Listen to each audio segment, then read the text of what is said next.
Hello welcome मैं Sumana Singh classes. तो आज की क्लास में हम डिस्कस करने वाले हैं पर्सनालिटी डिसऑर्डर। तो पर्सनालिटी डिसऑर्डर जो कि हम बात कर रहे हैं ये हमारे mental health nursing 10th unit का हम देख रहे हैं। यहाँ पर आज हम पढ़ेंगे यूनिट 10th का पर्सनालिटी। तो पर्सनालिटी पर फर्स्टली डिस्कस करते हैं। तो इंट्रोडक्शन से स्टार्ट करते हैं कि व्हाट इज़ पर्सनालिटी। तो सबसे पहले तो हमें ये पता होना चाहिए कि पर्सनालिटी क्या है। तो देखिए जो पर्सनालिटी है, फर्स्ट ही तो हम ये देख लेते हैं। The word personality is derived from the Greek term persona. It was originally used to describe the theatrical marks worn by some dramatic actors at a time. तो पर्सनालिटी को ड्राइव किया है, मतलब पर्सनालिटी जो वर्ड है उसमें से हम बोलते हैं, उसमें से ग्रीक वर्ड है पर्सोना। अब पर्सोना का मतलब क्या होता है? पर्सोना का मतलब है मास्क, है ना। क्या होता था, जो एक्टर्स हैं, जो ड्रामेटिक एक्टर्स होते हैं, उस समय पर्सोना का यूज़ किया जाता था कि जो रियल है बट वो एक्टर हैं, ड्रामा कर रहे हैं, तो उस ड्रामा को क्या बोला गया? पर्सोना बोला गया था। लेकिन जैसे जैसे समय बढ़ता गया तो जो भी हम बोल सकते हैं कि over the year it lost the connotation and pretence and illusion and come to represent the person behind the mask. तो जो पर्सोना का यूज़ तो ड्रामेटिकल एक्टर्स के लिए किया गया था कि जो भी एक्टर्स होते थे कि वो जो रिप्रेजेंट करते थे, अपने आप को जो रिप्रेजेंट करते थे, एक्चुअल में वो हैं क्या, है ना। जो वो है भी नहीं बट वो एक रिप्रेजेंट कर रहे हैं। लाइक हम एक एग्जांपल लेते हैं, अभी हमने सीता और राम जो हमने पुराने रामायण देखी हुई है, वो जो एक्टर्स हैं आज कितने एज्ड हो चुके हैं। तो हम ये देख रहे हैं कि जो उन्होंने जो रिप्रेजेंट किया, जो उन्होंने पर्सनालिटी अपनी शो अप की है, तो एक हमने वो इमेज बना ली है, बट उनकी जो रियलिटी है वो हमें नहीं पता है। तो वो क्या है? एक पर्सनालिटी, मतलब जो इसे हम एक तरह से ये भी बोल सकते हैं कि पब्लिक इमेज, कि हम पब्लिक इमेज क्या बना रहे हैं। तो देखिए यहाँ पर इंट्रोडक्शन में बहुत ही अच्छा लिखा हुआ है, ये बुक से ही उठाया है, कि इसे पर्सोना का जो वर्ड है, पर्सोना वर्ड का यूज़ जो मोस्टली हमने कहाँ किया था? एक एक्टर्स के लिए किया था, है ना। लेकिन ये क्या हो गया, एक समय के बाद ये क्या हो गया, एक पर्सनालिटी में डेवलप हो गया, पर्सनालिटी कहलाने लगा। अब पर्सनालिटी का मतलब तो आप समझ गए होंगे कि पर्सनालिटी का मतलब क्या होता है, कि जो हमारे जो रियल है, मास्क जिसे समझ में आ रहा होगा, कि पब्लिक इमेज, कि हम दूसरों को क्या दिखा रहे हैं, उसे हम पर्सनालिटी बोल रहे हैं, है ना। और ये जो कि कॉमन हर इंडिविजुअल में होता है। फॉर एग्जाम्पल वो कहीं घूमने जा रहा है तो वो अपनी पर्सनालिटी कुछ और शो अप करता है, कहीं शादी पार्टी में जा रहा है, किस मतलब जिन तरह अलग अलग तरह के लोगों से मिल रहा है, तो वो अपनी पर्सनालिटी क्या कर रहा है? शो कर रहा है। मतलब जो पब्लिक इमेज जो बना रहा है, सामने वाला वही साइकोलॉजी बना रहा है कि उसे उसी नज़र से देख रहा है, बट जो उसका रियल है, वो जो रियल में है वो उसे पता है, या फिर जो उसके क्लोज है, फैमिली मेम्बर्स है, उसे ही पता है। तो पर्सन का जो मास्क है ना, जो मास्क है उसे क्या बोला गया है? पर्सनालिटी बोला गया है। अब हम एक तरह से एक नॉर्मल एग्जांपल की बात करते हैं, पर्सनालिटी, है ना। फॉर एग्जाम्पल हम स्कूल जा रहे हैं, है ना। स्कूल जाते हैं, हमारा घर में कुछ और बिहेव होता है बट स्कूल में हमारा कुछ और बिहेव होता है। हम किसी इंस्टीट्यूट में जा रहे हैं या फिर कहीं हम जॉब करने जा रहे हैं, तो हमारी पर्सनालिटी कुछ और होती है, मतलब हम शो अप कुछ और कर रहे होते हैं, जो हम एक्चुअल में नहीं भी हैं, फिर भी हम क्या कर रहे होते हैं? शो करते हैं, तो पब्लिक इमेज बनाते हैं। तो इसे ही क्या बोला गया है? पर्सनालिटी बोला गया है। अब एक नॉर्मल एबनॉर्मल का कंपैरिजन कर लेते हैं, कि अगर एक ये तो देखिए नॉर्मल है, अगर हम कहीं जा रहे हैं, है ना, हम कहीं जा रहे हैं, शादी पार्टी में जा रहे हैं, तो हम स्कूल की यूनिफॉर्म तो पहन के नहीं जाएंगे ना। हम क्या पहनेंगे? वो जो वहाँ का जो एक्चुअल जो मतलब जो भी ड्रेस कोड होगा, जो भी ड्रेस होगा, हम वो पहन के जा रहे हैं, तो वो क्या करें? एक नॉर्मल है, इट्स अ पर्सनालिटी, हम वहाँ पर शो कर रहे हैं, ये नॉर्मल है। बट उसी की जगह अगर पर्सनालिटी डिसऑर्डर है, ये तो नॉर्मल हमने देख लिया, पर्सनालिटी डिसऑर्डर की बात करते हैं, अगर किसी भी तरह की एबनॉर्मलिटी देखने को मिलती है, तो जिसका बिहेवियर का पैटर्न होगा ना, वो कैसा रहेगा? माल एडॉप्टिव रहेगा। तो ये तो जस्ट नॉर्मल हमने इंट्रोडक्शन देख लिया कि पर्सनालिटी है क्या। अब हम नेक्स्ट बात करते हैं यहाँ पर पर्सनालिटी डिसऑर्डर का। तो पर्सनालिटी डिसऑर्डर की बात करते हैं। Personality disorder occur in response to a number of biological and psychological influence. These variables include temperament, experiential learning and social interaction and hereditary. अब हम बात करते हैं जो पर्सनालिटी डिसऑर्डर है वो बोल सकते हैं कि बायोलॉजिकल और साइकोलॉजिकल हो सकता है। साइकोलॉजिकल रिस्पॉन्स के कारण हो सकता है। बायोलॉजिकल की बात करते हैं, कोई बॉडी में बायोलॉजिकल चेंजेस होने के कारण, कोई बायोलॉजिकल प्रॉब्लम होने के कारण हो सकता है। नेक्स्ट क्या हो सकता है, साइकोलॉजिकल, है ना। साइकोलॉजिकल कोई प्रेशर है या फिर कोई भी रीज़न के कारण बहुत ज़्यादा कुछ लोग होते हैं ना, बहुत ज़्यादा थिंक करते, ओवर थिंक करते हैं, कई तरह की होती हैं। तो दो तरह से हो सकता है, बायोलॉजिकल भी हो सकता है और साइकोलॉजिकल रीज़न से भी पर्सनालिटी डिसऑर्डर हो सकता है। कोई हमारे बॉडी मतलब ब्रेन से रिलेटेड कोई बायोलॉजिकल प्रॉब्लम होने से देखने को मिल सकता है, और नेक्स्ट हमें साइकोलॉजिकल प्रॉब्लम से, साइकोलॉजिकल अगर कोई प्रॉब्लम है, साइकोलॉजिकली अनफिट है या फिर साइकोलॉजिकल अनहेल्दी है, तो पर्सनल डिसऑर्डर देखने को मिल सकता है। अब इसकी बात करते हैं, इसके वेरिएबल्स क्या क्या हो सकते हैं। These variable include temperament, experiential learning and social interaction. अब हम बात कर रहे हैं यहाँ पर डेफिनेशन की। डेफिनेशन हम देखते हैं पर्सनालिटी डिसऑर्डर की डेफिनेशन क्या है। तो अब हम अकॉर्डिंग टू WHO की बात करते हैं। Personality disorder, abnormal personality is defined as deeply ingrained maladaptive pattern of behavior. Personality disorder क्या है ना। तो abnormal जो personality को define किया गया है, deeply ingrained maladaptive pattern of behavior. अब जो भी पर्सन है, abnormal personality से रिलेट मतलब है कि जो भी पर्सन का बिहेवियर है ना, पैटर्न ऑफ बिहेवियर है, वो कैसा है, माल अडॉप्टिव है, डीपली माल अडॉप्टिव है। डीपली माल अडॉप्टिव का मतलब क्या होता है, उसका रिस्पॉन्स क्या है, उसका रिस्पॉन्स देखने को हमें नहीं मिलता है ना। अब जैसे कि बात करते हैं, अभी हम चलते हैं आगे। अब एक चीज उसमें लिखी, continuing through out the most of adult life, और ये मोस्टली कब देखने को मिलता है, एडल्ट लाइफ में देखने को मिलता है। All thought often become less obvious in middle और ओल्ड एज, और मोस्टली मिडिल एज और जो ओल्ड एज होते हैं उनमें ये देखने को बहुत कम मिलता है। अब हम बात करते हैं, अभी हमने देखा कि ये मोस्टली एडल्ट लाइफ में देखने को मिलता है, एक तरह से माल अडॉप्टिव पैटर्न ऑफ बिहेवियर है। तो बात करते हैं माल अडॉप्टिव पैटर्न ऑफ बिहेवियर की। अब जैसा कि हमसे किसी ने कोई भी बात किया, कोई भी रिएक्ट किया, अब हम एकदम से चिड़चिड़ाने लगे, या फिर हम बहुत ज़्यादा एंटी सोशल हैं। यहाँ पर माहौल किस तरह का है, शादी का माहौल है, और हम वहाँ पर क्या कर रहे हैं, वहाँ पर हमारा कुछ और चल रहा है, मतलब हम एंटी सोशल टाइप के हैं। या फिर घर पर बहुत ज़्यादा गमी होके रखी, या फिर हम किसी गमी में गए हैं और हमारा जो है, हम मतलब उस चीज़ को क्या नहीं कर पा रहे हैं, अडॉप्ट नहीं कर रहे हैं, है ना। तो जो पैटर्न ऑफ बिहेवियर है वो कैसा है, माल अडॉप्टिव है, उसे ही हम बोलेंगे पर्सनालिटी डिसऑर्डर। माहौल है कैसा, गम वाला, लेकिन वो क्या कर रहा है, अपना एंजॉय कर रहा है, मतलब उससे उस चीज़ से कोई फर्क नहीं पड़ रहा है, क्योंकि वो उस सिचुएशन को अडॉप्ट ही नहीं कर पा रहा है ना। तो ये क्या है, पर्सनालिटी डिसऑर्डर है। इसे ही हम क्या बोलेंगे, पर्सनालिटी डिसऑर्डर। जो पैटर्न ऑफ बिहेवियर होगा वो कैसा होगा, माल अडॉप्टिव होगा, डीपली माल अडॉप्टिव होगा, इसे बोलेंगे पर्सनालिटी डिसऑर्डर। ये हो जाता है WHO के अकॉर्डिंग। अब नेक्स्ट हम बात करते हैं, नेक्स्ट ये है अकॉर्डिंग टू ICD-9 के अकॉर्डिंग। तो ICD-9 के अकॉर्डिंग ये दो डेफिनेशन हमें देखने को मिलती है। तो हम बात करते हैं यहाँ पर, an abnormal personality is one in which there are and deeply ingrained maladaptive pattern of behaviour recognized by the time of adolescence or earlier and continuing through most of the adult life.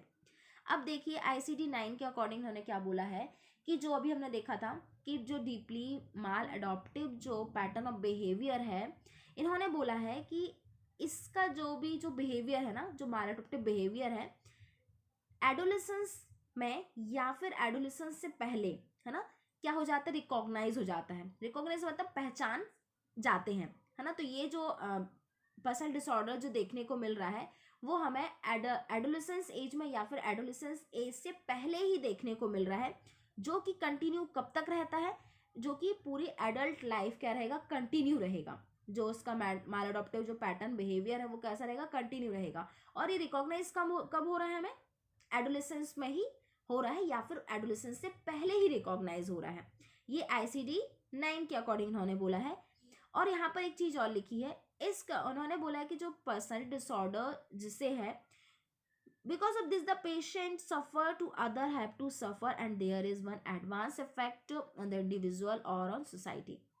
अब यहाँ पर बोला है कि अब personality disorder के कारण, abnormal personality होने के कारण पेशेंट तो सफ़र कर ही रहा है, लेकिन पेशेंट के साथ साथ कौन भी सफ़र कर रहा है, पेशेंट के साथ साथ उसके जो भी अदर हैं, लाइक गार्जियन हो सकते हैं, उसके फैमिली मेम्बर्स हो सकते हैं, वो भी क्या कर रहे हैं, उस चीज़ से सफ़र कर रहे हैं। और इसका इफेक्ट कहाँ देखने को मिलता है, कहीं ना कहीं इंडिविजुअली और सोशली भी देखने को मिल सकता है।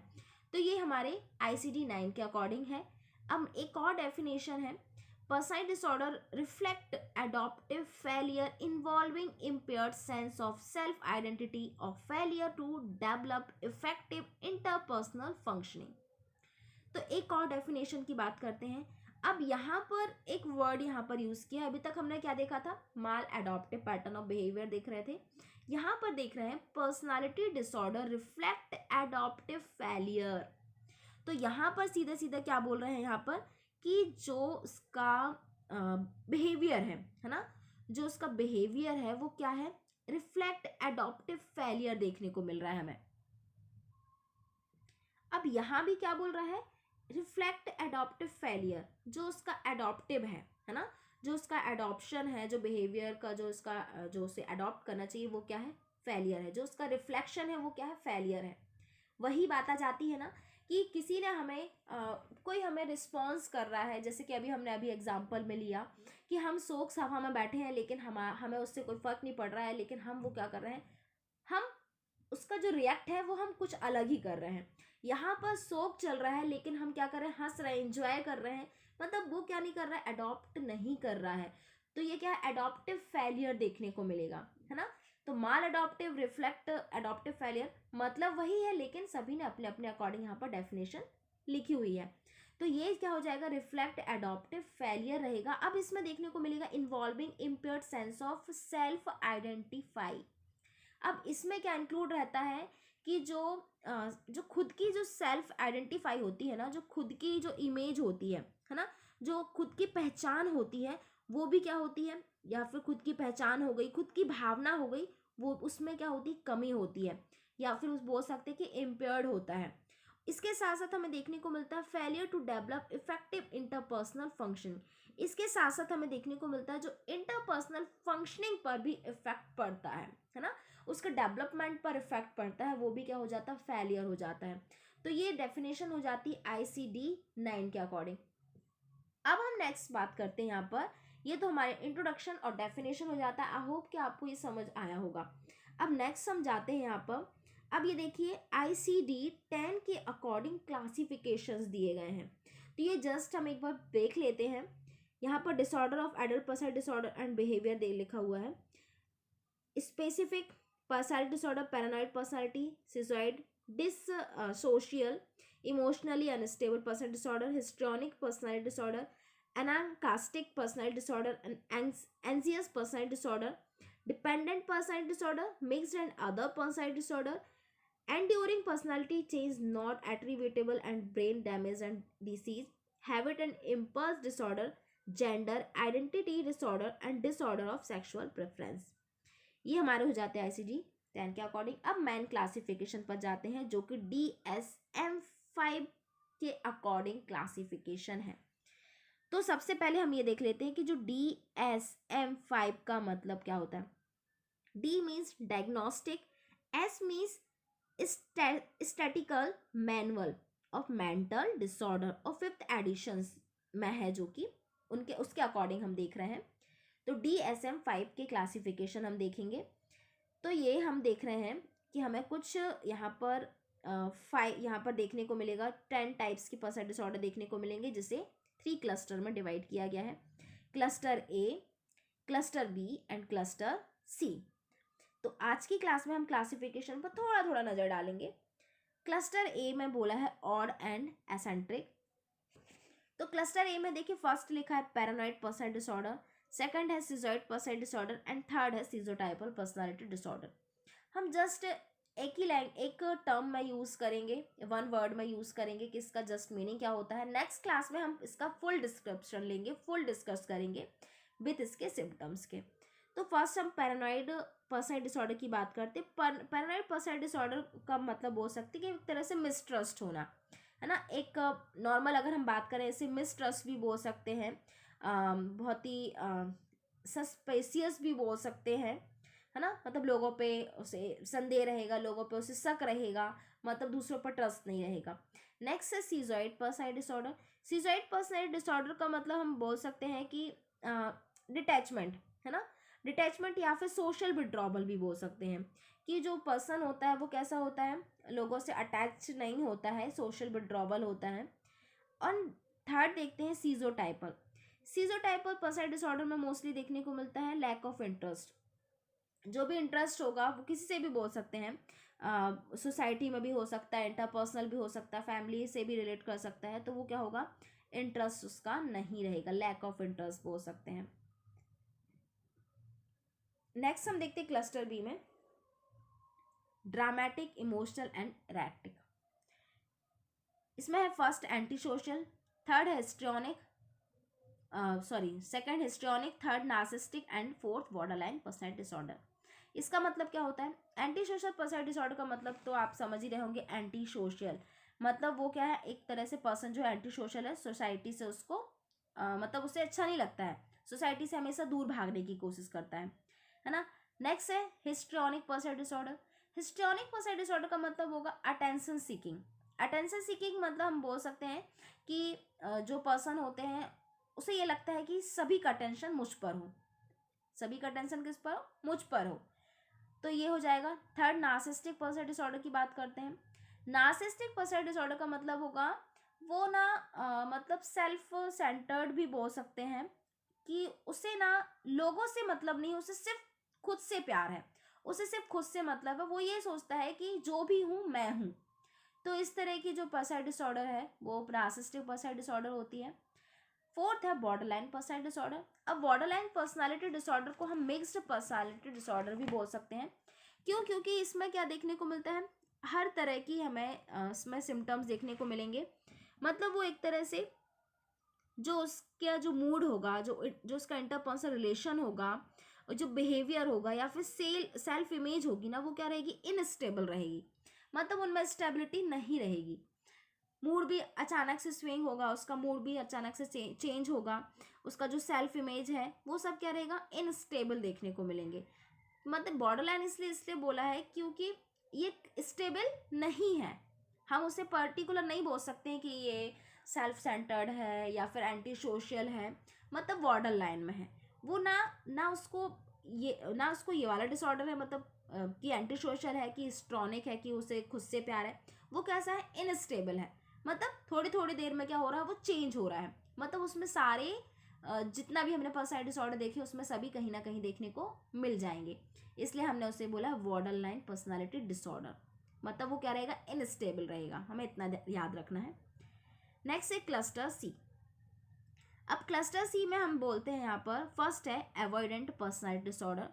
अब अवॉइडेंट पर्सनैलिटी डिसऑर्डर से हम क्या समझते हैं, तो अवॉइडेंट पर्सनैलिटी डिसऑर्डर हम बोल सकते हैं कि क्या करना, सोशल एंजाइटी होना, लोगों को अवॉइड करना, तो ये हो जाता है अवॉइडेंट पर्सनैलिटी डिसऑर्डर। चीज़ों को क्या करना, अवॉइड करना, मतलब नेग्लेक्ट करना बोल सकते हैं। नेक्स्ट है dependent personality disorder.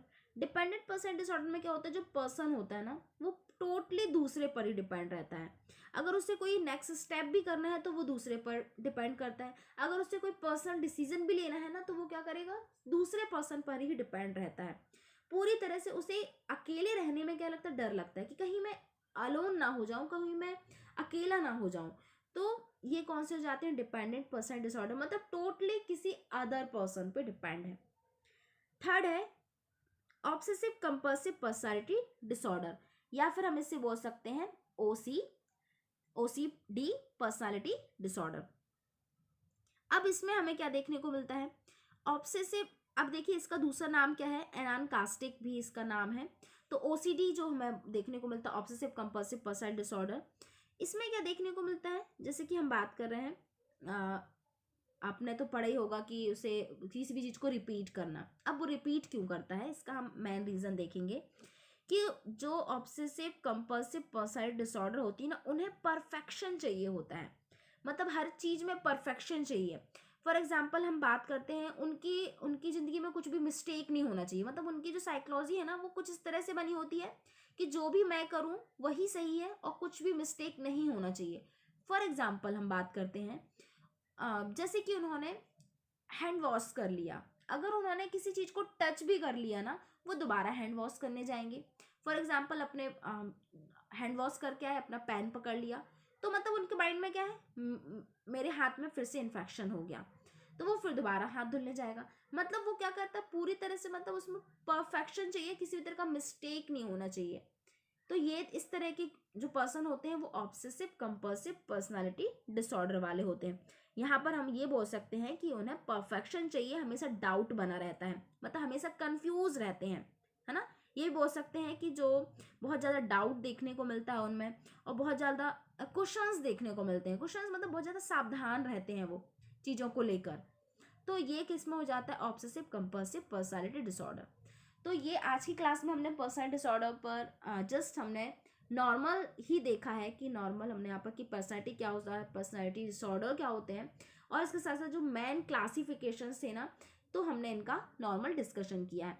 Next class में हम पर्टिकुलर जो क्लस्टर ए है, क्लस्टर बी है, तो पर्टिकुलर हम इसका अलग से क्लास लेंगे। इसका पर्टिकुलर चैप्टर बाय चैप्टर हम पढ़ेंगे कि क्लस्टर ए का पूरा डिटेल पढ़ेंगे, उसके विद सिम्टम पढ़ेंगे।